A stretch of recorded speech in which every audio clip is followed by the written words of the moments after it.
2025년 3월 11일 오전 9시 50분 무렵 일본 개인 방송 플랫폼인 후아치의 모가미 아이라는 BJ가 도쿄 시내에서 생방송 도중 살해당했습니다. 범행을 저지른 타카노 케니치라는 남성은 피해자의 핸드폰을 들고 아직 라이브 중인 화면에 자신의 얼굴을 비추며 그녀가 죽었다고 말했습니다. 그리고 잠시 뒤 출동한 경찰에게 범행을 인정하며 체포됐죠. 그는 왜 이런 범행을 저질렀던 것일까요?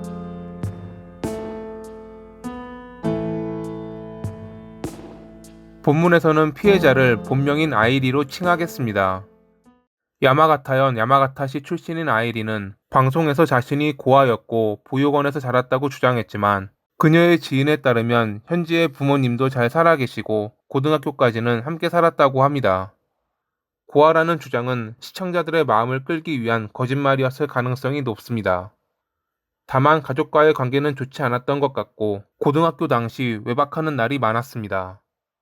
그녀의 부모에 대해서는 잘 알려지지 않았지만 한 번은 어머니가 그녀가 일하는 가게에서 술을 마신 뒤 딸 앞으로 달아도 라고 말했다는 일화로 보아 어떤 느낌인지는 알만했습니다. 그녀는 결혼하지 않았지만 18살이었던 2021년에 아이를 출산한 것으로 알려졌습니다. 당시 그녀는 카바레 클럽에서 근무했는데 자주 어린이집에서 가게로 전화가 왔고 이런 일이 반복되자 아이는 아동 보호소로 보내졌습니다. 그녀는 클럽에서 일하는 동시에 후아치라는 개인 방송 플랫폼에서 BJ로 활동했는데 인기가 많아 가장 높은 랭크인 플래티넘 플러스였다고 합니다. 방송이 잘 돼 후원도 꽤 받았고 돈도 잘 들어왔을 텐데 이상하게 그녀는 지인들에게 자주 돈을 빌렸습니다. 그 지인 중에는 방송을 보고 팬이 된 후원자들도 있었습니다. 그리고 그녀를 살해한 케니치 역시 후원자 중 한 명이었죠. 2021년 12월에 그녀의 방송을 보고 팬이 된 그는 꽤 많은 후원을 했고 2022년 8월에 그녀가 일하는 클럽에서 처음 만났습니다. 그리고 그로부터 2주 뒤 그녀는 그에게 지갑을 잃어버렸다며 조금이라도 괜찮으니 돈을 빌려달라고 연락합니다. 케니치는 4만 엔을 보내주었고 이걸 시작으로 그녀는 그에게 여러 핑계를 대며 돈을 빌렸습니다. 생활비가 없다. 가게에 갔다가 실수로 많이 시켜 돈이 많이 나왔다. 언니의 빚을 갚으라는 사람들이 찾아왔다는 등 그녀의 핑계는 각양각색이었습니다.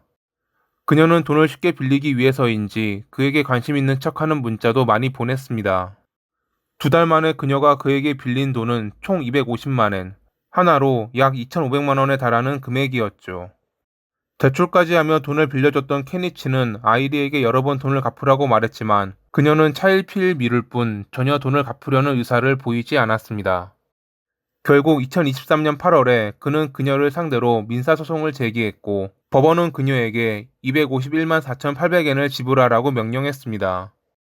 그럼에도 그녀는 갚지 않았고 한동안 잠수를 타다 2024년 초에 방송활동을 재개했습니다. 방송에선 시청자가 후원을 하면 짧게 메시지를 적을 수 있는데 케니치가 돈을 갚으라는 메시지를 적자 바로 차단해버리는 일도 있었죠.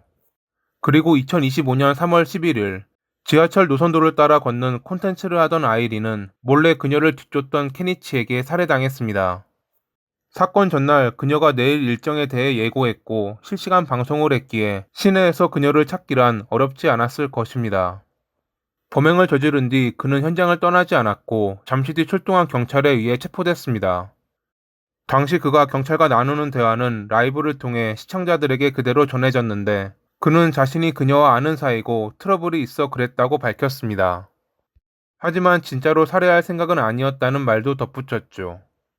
40군데가 넘는 자상을 입은 아이리는 발견 당시 심정지 상태였고 병원으로 옮겨진 뒤 사망 선고를 받았습니다. 도치기현 오야마시에 거주하고 있던 케니치는 직업은 정확히 밝혀지지 않았지만 지인에 의하면 온라인으로 피규어를 판매하는 회사에서 근무했다고 합니다.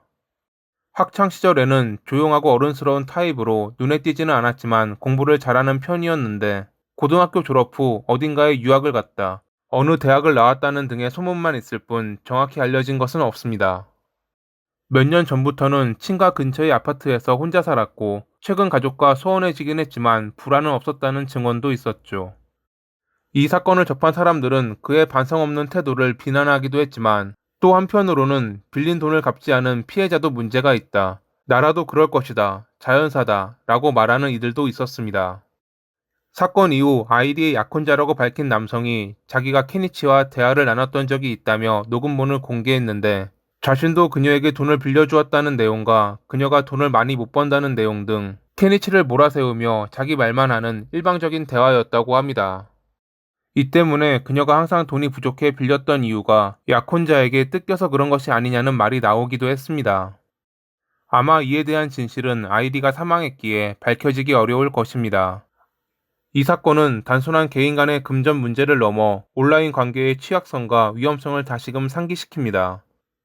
일본뿐만 아니라 우리나라를 포함한 여러 나라에서도 스트리머와 시청자 간의 문제로 살인까지 발생한 적이 있습니다. 이러한 사건들은 단순한 욕심, 질투를 넘어 심각한 사회 문제를 담고 있죠.